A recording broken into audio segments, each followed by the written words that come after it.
ميت أهلا ومرحبا فيكم ببرنامج المسامح كريم. هنالك قول في الصداقة، في الأنانية، في التسامح، يقول: الأنانية تعيش على الأخذ والنسيان، والمحبة تعيش على العطاء والتسامح. يعني هذا تقريبا عنوان هالبرنامج اللي هو المسامح كريم. بالحلقة اللي راح نشوفها الآن أو القصة اللي راح نتابعها معنا مها الصفراوي. مها في عندها مشكلة قديمة مع زوجها، لهم 18 سنة مطلقين. بدنا نشوف شو راح بيصير. مها طلبت انه ندعو لها جوزها. اولا نستقبل مها.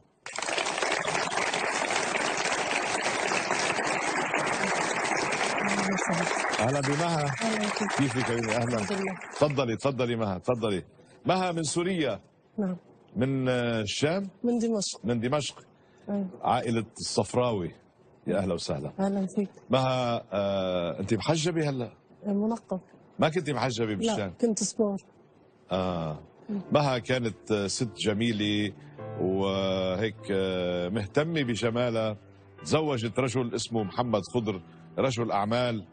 كانت حياتهم كتير حلوة وسعيدة، وخلفوا بنت ليلى. ولكن شاءت الأقدار أنه زوجها محمد تتعثر أموره ويخسر بأعماله، وتقريبا يوشك على الإفلاس. الست مها يمكن متطلبة كانت في ذلك الوقت بجمالها، باهتماماتها الشخصية، بغيره. يعني رفضت هذا الواقع.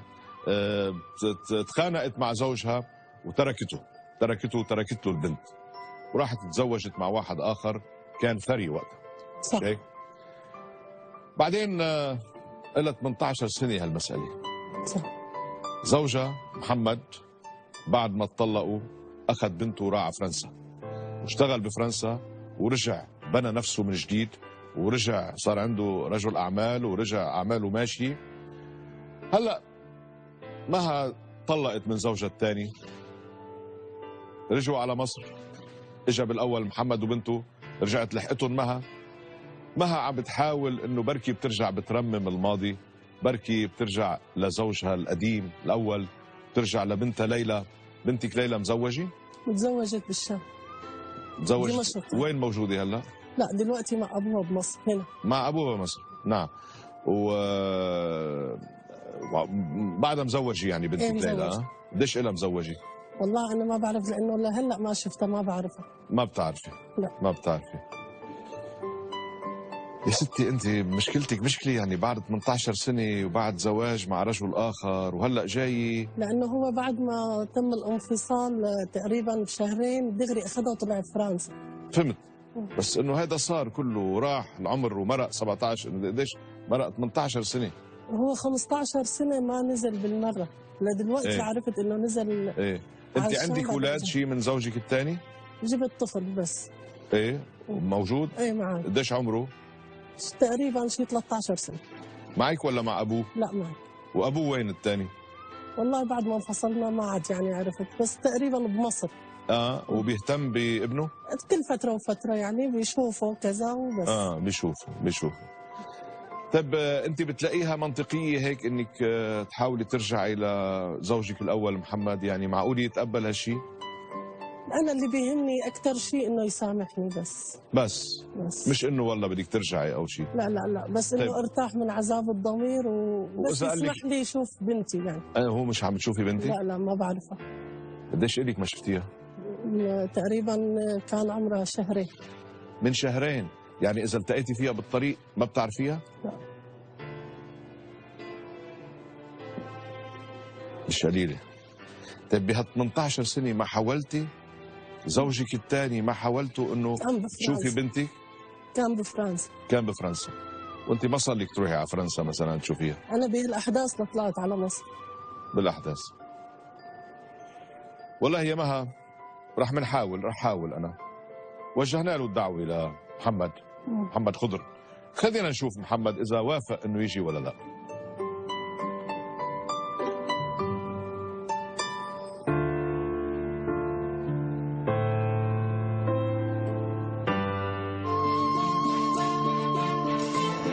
استاذ جورج، احنا النهارده رايحين اكتوبر عشان نسلم دعوه الحضور لاستاذ محمد خضر.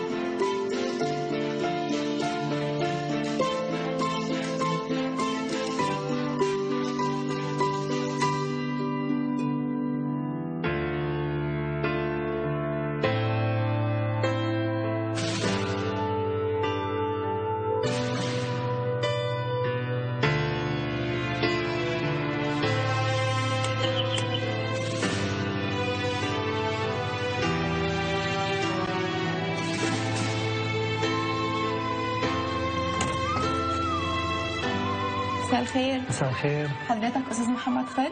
ايوه عندك 48 سنه وبتشتغل مهندس ديكور، مظبوط؟ بالضبط. طيب انا اسماء سعيد من برنامج استاذ جورج قرداحي. اهلا جاي اوصل وسهلا. لحضرتك دعوه لحضور البرنامج معانا. ده برنامج المسامح كريم. ايوه مظبوط، مسامح كريم. انا عارفه. في حد معين بعت لي الدعوه؟ هو انا بصراحه مهمتي ان انا اوصل لحضرتك الدعوه، يعني ما عنديش معلومات اقولها لك اكتر من كده. خلاص ماشي، ما فيش مشاكل، ان شاء الله قبلت الدعوه. قبلتها؟ باذن الله. ان شاء الله. استاذ جورج، استاذ محمد قبل الدعوه وجاي ان شاء الله. باي. باي.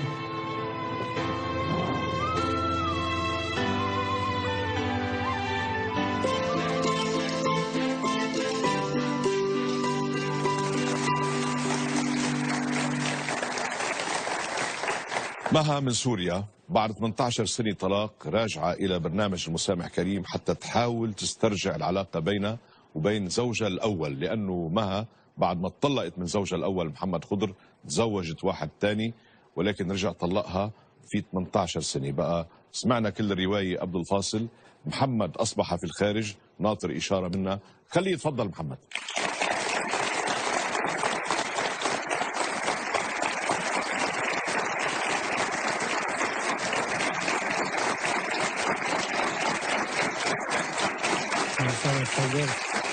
اهلا محمد. كيفك حبيبي؟ الشرف الي، الله يخليك. تفضل محمد.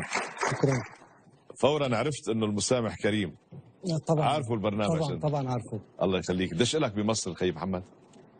حوالي سنه. بس جيت من فرنسا مباشرة ولا رحت على سوريا بالاول؟ لا، جيت مباشره لهون. مباشرة. كنت عايش بفرنسا؟ انا عايش بفرنسا وعشت بانجلترا وعشت بالسويد. باوروبا يعني. ايه، وكيف امورك حبيبي؟ طمني. الحمد لله، هلا احسن. شو بتشتغل حضرتك؟ مهندس ديكور. مهندس ديكور. واشتغلت بالخارج؟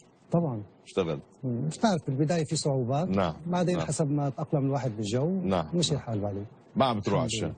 لا ابدا، من فتره طويله. لك فترة طويلة يمكن. يعني شيء 17 سنه. 17 سنة. نعم. ايه، يا اهلا وسهلا فيك. كيف وضعك العائلي؟ عندك اولاد؟ عندي بنت. عندك بنت؟ شو عمرها ما شاء الله؟ هلا عمرها صار 19 سنه. 19. اها. يا اهلا وسهلا فيك. اهلا فيك. بتعرف انت المسامح كريم بيكون في شخص طلب مني انه ادعو شخص اخر. طبعا. بتكون انت يعني بيكون بده يشوف شخص بيعز عليه، بقى بيتوسط معنا، نحن بنكون الواسطة، وان شاء الله تكون واسطة خير. ان شاء الله. ان شاء الله. بدك تعرف مين دعاك؟ لحد الان ما بعرف. بس بدك تعرف؟ طبعا. حابب تعرف؟ لازم اعرف. لازم تعرف. تفضل طلع بهالشاشة.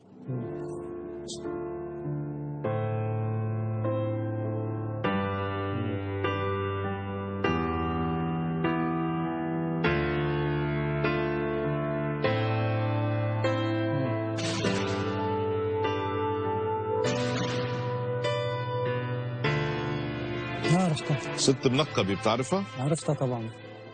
مين هي؟ هي طليقتي، اجتني هون وقت جيت مصر. اجت على مصر بعد ما انت جيت. زوجتك كانت قبلي، كانت بعدي ما بعرف. بس المهم اجت مشان موضوع بنتها. ويعني محاولة تعمل صلح وكذا. ايوه صحيح. يعني ضاقت بها السبل. قال بركي برنامج المسامح كريم بيقدر يكون هيك بادرة خير. بركي انا فيني مون عليك مثلا. والله على عيني وراسي انت والجميع كل الحاضرين، بس بفضل تسمع جزء من قصتي وبعدين بتقرر بقدر سامح انا ولا لا. تفضل. انا سمعت روايتها وعرفتها، بس بحب اسمع الروايه منك. ماشي. يعني احكي لك اياها بموجز، هي طويله. نعم، لا بموجز حبيبي. نعم. من بدايه ما تزوجت انا، زواج تقليدي، خطبه وكذا عادي. اكيد. فتم الزواج. تعرف زواج تقليدي بيبقى ما في خلطه وعشره وفتره خطبه طويله وكذا، ما في يعني بتعرفها من الداخل او كذا او كيف تفكر. فتره حوالي 6 شهور كذا كانت يعني عاديه. بعد ال6 شهور بلشت بقى تبين امور ماديه، طمع وكذا. طمع مادي. ايه. متطلبه المدام. اعطيها كل شيء من غير سؤال، حتى تنزل صديقي عنده صاغه تشتري الذهب إلى ولأمها كمان، ما عندي مشكله، كان عندي الله الحمد لله ساترة معي نعم. وموجود بشتري معها ما إلا أي شيء. صارت بعد فترة تطلب مبالغ كبيرة كذا وحتى صارت تاخذ من البيت يعني من غير ما تقلي، كمان ما في مشكلة بين الرجل والمرأة، شغلة المادة عادي. صارت تطلع من البيت مرة عمتها مرة خالتها كذا هي وما أعرف وين أنا هي متطوع. ملتقية بجمالها كانت؟ كثير اه وكانت غير هيك كمان، هلا هي شوي العمر إيه، طبعا سماني طبعاً. شوي وكذا. اوكي. إيه. فكل شغلات الامور الماديه كنت بطلع عليها انا، بس هي بداخليتها من اساس الزواج كانت حاططها زواج لمصلحه ماديه بس مو اكثر. انا هي الناحيه كنت ماني مكتشفه فيها يعني. نعم. فصارت تروح مثلا تغيب عند عمتها وعند خالتها وكذا، وانا بشغلي ارجع ملاقيها بالبيت، احيانا تنام عند قرايبينا من غير ما تستشيرني. نعم. يعني شغلات صغيره تراكمت ودت لمشاكل، قمت انا انفصلت عنها. الفتره اللي انفصلت عنها كان في بنت حامل. نعم. فولدت البنت، اعطتني اياها كان عمرها 7 ساعات مو 7 ايام. 7 ساعات يعني فور شيء انه ولدت البنت اعطتك اياها. ليه؟ برايك ليه؟ هي كانت مخيلتها يعني انه تضغط علي او شيء، ممكن مشان رجعها، ممكن هيك قالوا لي الناس، انا والعائله اجتمعوا عائلتها وعائلتي عملوا صلح رجعوا مع كل شيء صار. رجعت راجعتها. بالفتره اللي رجعتها اياها كمان صار حمل، بعد 6 شهور 7 شهور صار حمل ببنت ثانيه. رجعت لقصتها الاولانيه واكثر. حتى بالاخير انا كنت هيك عندي شويه مصاري بشتغل لسفارات وكذا وهي بالخليج. فعندي $800,000 بالبيت حاططهم بالخزنه. قديش؟ فتحت الخزنه مع $800,000. $800,000 دولار وهي حاططهم عندي بالبيت. فاخذتهم ومشيت وما عرفت وين. قمت انا وكلت محامي وطلقتها غيابي. عرفت كيف؟ فالفتره هي اللي صار فيها الطلاق وكذا، صارت بدها تعطيني الاولاد تخلص منهم، لانه وقت راحت اخذتهم معهم ما قدرت اتركهم بالبيت لوحدهم. فشو عملت؟ صارت تصور لي الاولاد، تبعت لي صورهم وعيون مخزقه وكذا وعم تشحد عليهم. صورتهم وبعثت لي الصور.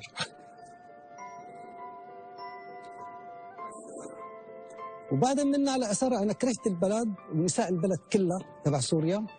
حملت حالي وطلعت سافرت على السويد. عشت هنيك فتره وعملت شغل وعملت مطعم لبناني سيري، وبعدين نزلت على فرنسا، غيرت البلد ونزلت على فرنسا وعشت فيها.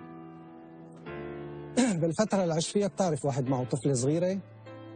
بس اخذت الطفله معك. ايه الطفله بس الثانيه. البنت الثانيه وينها؟ ما هي القصه اللي الكل ممكن ما يسامحوها، مو بس انا عليها. طفله صغيره بالفتره اللي اخذتها حطيتها عندي انا.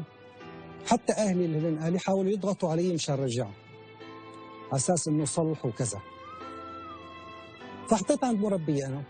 المربيه صارت تعمل معامله مو منيحه، اجى لاقيهم وصلين الاولاد وعم ياكلوا من الارض وكذا. غيرتها، طلعت ثاني على اسوء. حطيتها عند وحده ثالثه كمان غيرتها. اخر فتره هلا عم تحكي انت عن ليلى؟ عن ليلى وبنت اسمها ياسمين ثاني. ياسمين، وين ياسمين هلا؟ ما جايك بالحديث عنها هي القصه كيف صارت. ايه. فبعدين شفت اختي انا عرفت بالموضوع وكذا، تاثرت وبكيت، قالت لي جيبهم بحطها مع اولادي. حطيتها فتره مع اولادها للبنتين، للكبيره والصغيره. بعدين الناس هيك كلموا اهلي وكذا، والدتي جابتهم حطتهم عندها. فبالفتره اللي جابتهم حطتهم كانت فتره صغيره حوالي 2 3. بالشهرين هدول البنت الصغيره نايمه ما فيها شيء، صار عندها نقص بالترويه بالدماغ. نعم. فصار عندها مثل الكوما، القلب شغال والجسم كله ميت. كوما حرام. بالضبط. اخذتها على المشفى انا وحطيتها بالمشفى بالعنايه المشدده. بقيت فتره حوالي 6 ساعات وتوفت البنت. كان عمرها 1.5 سنة. 1.5 سنة. فهون وقت اللي توفت بتعرف بيقولوا انه لازم امها تيجي تشوفها وكذا واخر نظره فراح اخي الكبير بده يشوفها، يعني لا تعي شوفي بنتك وكذا. تخيل ما حابه تيجي تشوف بنتها حتى. بالاخير خجل من الناس، اجت بدها تشوف بنتها. كانت تزوجت ولا بعد؟ ما بعرف لانه انا بعد هي الفتره ما قطعت علاقتي فيها نهائيا، لا تليفون ولا اي شيء. فاجت فاتت على البيت، بتعرف في عزا ولسه البنت عم بيغسلوها يعني. فاتت نظرة على بنتها ما باستها ولا طلع، عملت هيك بس طلعت هيك، كانت البنت الثانية قدامها. قالت ان شاء الله بتموت البنت الثانية وبتلحقها، هي بشر هي. يعني كيف بدك تتخيل انا اقدر سامحك انساني؟ نعم. لا هي ناحيه، هي ناحيه. الناحيه الثانيه انا العذاب اللي تعذبته بتربايه بنتي بالغربه لوحدي ما حدا تعذبه، انا اللي عشته. بتعرف الرجل الشرقي بيبقى خصوصي لما بالدول اخذتها الاوروبيه على معك على السويد قديش كان عمرها؟ كانت حوالي شي سنتين عمرها. سنتين بعد سنتين طفله عمرها، يعني. إيه. اقل حتى سنه و8 شهور كان عمرها. نعم. فتعذبت كثير. وبتعرف نحن الشرقيين لا بنعرف نطبخ ولا نغسل ولا كذا. إيه. اضطريت كمان حتى عند مربيات وكذا وهي لفتره. يعني عملت لها ام واب. بالضبط. بعدين وقفت شغلي كذا مشان بنتي. نعم. قعدت معها فتره وبتعرف الواحد بيصرف على نفسه وكذا ما بيقدر يقعد من غير شغل. صرت احيانا اخذها معي على الشغل وقت تكون ما عندها مدرسه او الحضانه. بتعرف الطفل يوم مريض، يوم بده دواء، بدك تغير له، بدك تغسل له، بدك تكوي له، على الرجل مو شيء سهل. فتعلمت الامور كلها مثل ما بتقول، عملت اتحاد نسائي. تعلمت الطبخ والغسيل والكوي كرمال طفلتي. يا ابو ليلى، وتزوجت شيء انت بهالفتره؟ لا ما تزوجت. هالصدمه هي منعتني من كرست وقتك لبنتك، لتربيه بنتك. طبعا. طيب يا سيدي فهمنا قصتك هلا، لانه ما بدنا نطول اكثر من هيك. طبعا. وصرنا حكينا يعني في جانب ما كنا نعرفه خبرتنا عنه انت. بقى هيدي الست اجت، نحن طبعا مثل كل هالناس اللي بيطلبوا انه يجوا على المسامح كريم ويحاولوا يحلوا مشكلتهم. عندها مشكله انه مش عم بتشوف بنتها. بعثت لك مكتوب، بس بقرا لك اياه بالاول لتشوف شو بدها، بعدين بنخليها تحكي وبعدين انت بتقرر. يعني مش خلص ما القصه عمرها 18 سنه طبعا. وهي تزوجت، ما بعرف اذا معك خبر، هي تزوجت بغيبتك يعني. تزوجت واحد وعندها منه ولد، عندها منه صبي عمره 10 سنين هلا، ورجع طلقها. على كل حال بتقول لك ابو ابنتي محمد، اعرف انك لا ترغب في رؤيتي ومعك حق، لكن بحق الحب الذي كان بيننا اسالك ان تمنحني فرصه. كنت مهووسه بنفسي وظلمتك، وان كنت في الحقيقه قد ظلمت نفسي قبل ان اظلمك. تخليت عن زوج تتمناه كل امراه، وتخليت عن ابنتي ومشيت خلف طمعي وجمالي، لكن الدنيا بعدك اعطتني درسا لا ينسى. اعترف ان خطئي كان فادحا، لكن لا يوجد خطأ في الدنيا لا يمكن اصلاحه. وان كنت حرمت نفسي من ليلى، فلا تخطئ انت وتحرمها من امها اليوم. انا اعترف بذنبي الكبير امام الناس جميعا. حقيقه قدام الناس عم تعترف بذنبها. وارجوك ان ترحمني من عذاب الضمير، هيك قالت لي، وان تكون اكرم مني وتسامحني، والمسامح كريم. يعني هي ما بدها شيء منك، مش انه بدها ترجع، بس هي بدها اياك تسامحها، ولانه تخليها ترجع تشوف بنتها، لانه البنت صار عمرها 20 سنه، هي شايفتها لما كان عمرها 3 شهور. يعني اذا شافتها ما بتعرفها، ما بتعرفها. خلينا هلا سمعتك انا، خليها هي تحكي. يا بس عفوا مها اذا بتريد قبل هيك، هذا مو بس رايي، انا بنتي صارت كبيره وواعيه. نعم. وصارت حتى تجوزت وعندها ولد كمان. نعم عرفتي. فهي نفسها رافضه هي الفكره، مو بس انا. يا سيدي هي بتبدا معك، هي طلبتك انت الاب انه اذا حبيت تسامحها، بعدين بتشوف يعني ممكن تحكي انت مع البنت بعدين. بس مها خليها تحكي. تفضل يا ست مها، علي صوتك بس شوي. كيفك يا محمد؟ من الله بخير. بخير، علي صوتك. أنا بعتذر قدام العالم كلها، وأنا غلطت بحقك وغلطت بحقي، بس أنت بتعرف إنه كانت شخصيتي قدام والدتي كتير ضعيفة، وهي اللي كانت مسيطرة علي أكثر ما أنا سيطر على نفسي. وأنا ما بدي شيء منك، لا إنه أرجع ولا شيء، أنا اللي بيهمني بس شوف البنت وتسامحني، بس مشان ارتاح من عذاب الضمير بس. هلا انا بقول لك شو الوضع. الست لقت حالها وحده، وشافت حالها انه في عندها بنت صبيه ما بتعرفها، وانت ماسك هالبنت عنها ما عم تخليها تشوفها. هل انه قلبك كبير بيسمح انه تخليها اول شيء تسامحها، ثاني شيء تريحها من عذاب الضمير، وثالث شيء ترجع تشوف بنتها؟ ما رح نقول لك ترجعوا لبعض، لانه مرق العمر، يعني ما بعرف انت شو هذا شيء مستحيل. هذا مستحيل. اوكي. والشغله الثانيه، هذا القرار انسان اللي عاش اللي انا عشته يعني شبه مستحيل انه يسامح بهيك شغله. انا كل يوم قضيته بالغربه، تربيت بنتي بعمرها كله لها. نعم. بعمرها كله. نعم. انا رجل، بنتي وقت تمرض انا ببكي عليها، للان بنتي اذا بتمرض ببكي عليها. انا رجل كيف مرض تولد بنت بكبها هيك. فانا سامحها ما بقدر. بنتي على فكره مجرد جيب لها سيرتها بيجيها جريزه، يعني بتجي بتسلط بالارض. بنتي تكرهها كره لا يوصف. انا ما كرهتها فيها والله، شاهد علي. بس هي عرفت لوحده بس كبرت عرفت انه شلون انا وجاني ولد ما بقدر اقعد يوم بلا ابني. كيف امي كبتني؟ فريد قالت لي فريد انت سيء بابا. كيف هي تربيك ترميني انا طفله هيك وبتكون سبب هي بموت اختي وما بتجي بتشوفها بتقول هالكلام عني. وهذا الكلام انا ما قلت لها اياه على فكره. نزلت زياره على سوريا عماتها وكذا حكوا لها الحقيقه. حكوا انا ما حكيت لها شيء عن امها ابدا، لا منيحه ولا شو القصه وكيف تطلعنا ولا جبت لها سيره شيء. فانا بالنسبه لي اعذرني ما بقدر اسامح. ما زلنا بهالاستوديو محمد هون، فينا نتصل بليلى؟ فينا ناخذها مباشره تسمع شوي من جزء من الحوار؟ انا اعطيها حريتها كامله لبنتي. فينا نحكيها مباشره؟ ما عندي اي مشكله، انا بعرف شو مشاعرها وهي حره بهيك شغله. الو. السلام عليكم. السلام عليكم ليلى.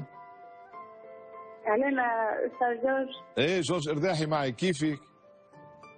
الحمد لله ماشي. شو اخبارك؟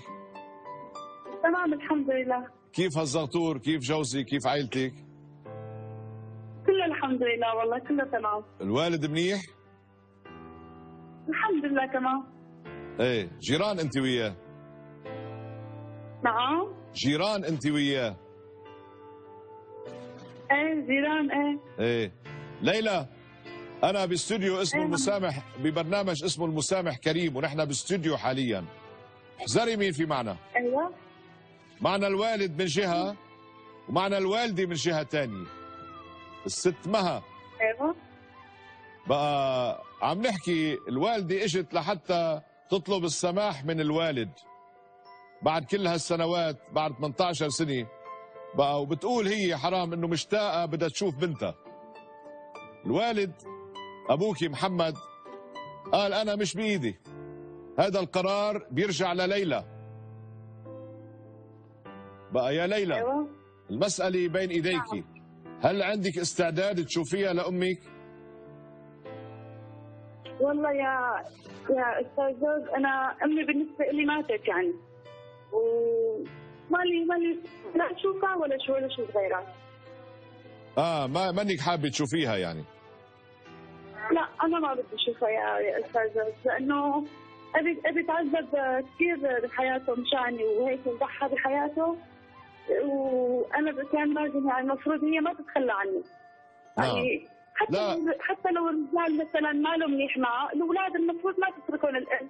لا ليلى اسمعيني ليلى، مش مطلوب حبيبتي تتخلي عن الوالد، بالعكس يعني مطلوب انك تشفي غليل والدتك اللي ما بتعرفك، اللي مش شايفه صورتك بعد، اللي من كان عمرك 3 اشهر لما ما عادت شافتك. يعني اذا التقيتوا بالطريق ما بتعرفك. مو هي حرمتني شوفتها صحيح. ابي يتعذب بسببها. صحيح. ابي يتعذب بسببها. انا ما حشوفها، لانه ابي يتعذب حياته وضحى بحياته مشاني ورباني ولوحده. يعني الرجال صعب يعني بلد كمان. بس صعب. هو تارك لك ليكي، هو موجود هون، هو تارك لك كل الحريه انه خلي ليلى هي تقرر. انا ما عندي مانع، هو ما عنده مانع انه اذا حبيتي تشوفي امك ما عنده مانع. انا ما عندي مانع اني ما اشوفها، لانه ما بدي اشوفها انا. انت ما بدك تشوفيها. لانه ليك عمو، ليك استاذ، لانه الوحده منا بنت محتاجه امها اكثر من ابوها. اكيد. اما ابي كان بالنسبه لي وابي، يعني ما تخلى عني، اعطاني الحنانين، حنان الاب وحنان الام. اما هي تخلت عني، تخلت عن يعني الواحد اللي يفتح الجروحات ولا ما بدنا. نعم. خلص انا ما بالنسبه لي يا استاذ. نعم. على كل حال يعني نحن حاولنا، لانه هيك حسينا انه بركي، لانه الوالد تركها الك المساله، قلنا نحن بركي انت بترجعي بتليني وهيدا حقك، نحن ما فينا نضغط عليكي، انا ما فيني اضغط عليكي. صحيح انك انحرمتي من الوالده 18 سنه او 20 سنه، بس هل بدك تضلك محرومه منها طول العمر؟ لانه بعدها صبيه، بعدها ما ختيرت، بعدها عندها سنوات كثير قدامها، ممكن ترجع تعوض يمكن عن الماضي. حتى لو خترت، حتى لو صارت بنت ابن ما بدي اشوفها، ما حاعطيها فرصه بس ان تشوف شو شكل وش، لانه انا تأثر بحياته، وانا كمان انجرحت بحياتي كثير واتضايق وكل شيء وقت هذا. خلص انا امي ماتت بالنسبه لي، وذاتا انا بخيالي وقت ما كنت صغيره امي ماتت. اجي هلا امي عايشه، يعني تفاجئت وقت قلت لي امك موجوده وامك هذا، تفاجئت انه يعني هذه ما تواخذيني، ما يعني فكرنا بتكون مفاجاه يمكن ساره، بس ما كانت ساره. شو بدنا نعمل؟ حاولت انا من جهتي، حاولت. ما تواخذيني ليلى، بقول لك انا بتمنى لك كل التوفيق بحياتك. ديري بالك انت وجوزك، ديري بالك على جوزك وعلى ابنك وعلى ابوك. ان شاء الله اذا كان رجع قلبك حن، يعني امك موجوده في مصر، موجوده هون، فيك تلاقيها، فيك تحصليها وتشوفيها اذا حبيتي، فيك تخلي ابنك يشوفها او هي تشوف ابنك. ولا ابني، لا انا ولا ابني ولا حتى جوزي بدي اياه يشوفها. خلص ليلى، الله يوفقك، انا بتشكرك، اعذرينا انه اقتحمنا خصوصيتك ودخلنا واتصلنا فيكي. الى اللقاء على كل حال، وشكرا لك ليلى. شكرا لك استاذ، شكرا. يا ست مها، سمعتي الكلام؟ يعني طيب هي كانت شهرين طلعت على فرنسا، شلون احمد الله اللي سمعتي صوتها، احمدي الله. والله ليكي سمعتي كل الكلام، بس ما انتهى شيء. يعني مثل ما قلت لها انا، فيكم برا خارج الاستوديو ممكن يصير في تواصل، ممكن تقدري توصلي لحل معهم، تقدري تشوفي بنتك. انا عملت اللي علي، ما فيني اضغط اكثر من هيك، ما فيني اضغط اكثر من هيك. بدي اشكرك على دعوتك لنا، وسوري بتاسف لك، لذلك ترجعي مثل ما كنتي. الله معك. شكرا جزيلا، الله معك.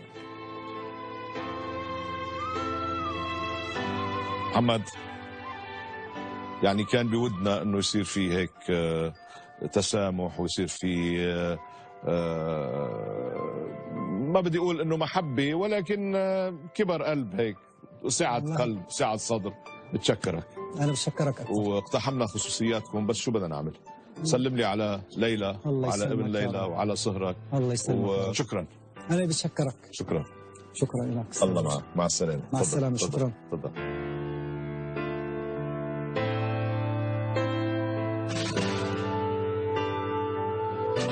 يعني قصة متعبة.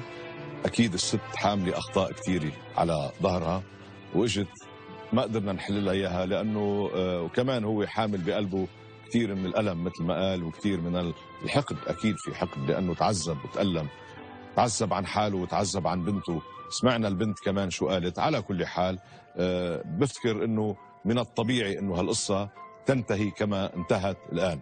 ما في ستار، ما في صلح، كل واحد بطريقه. ونحن نلتقيكم بحلقات مقبلة من المسامح كريم.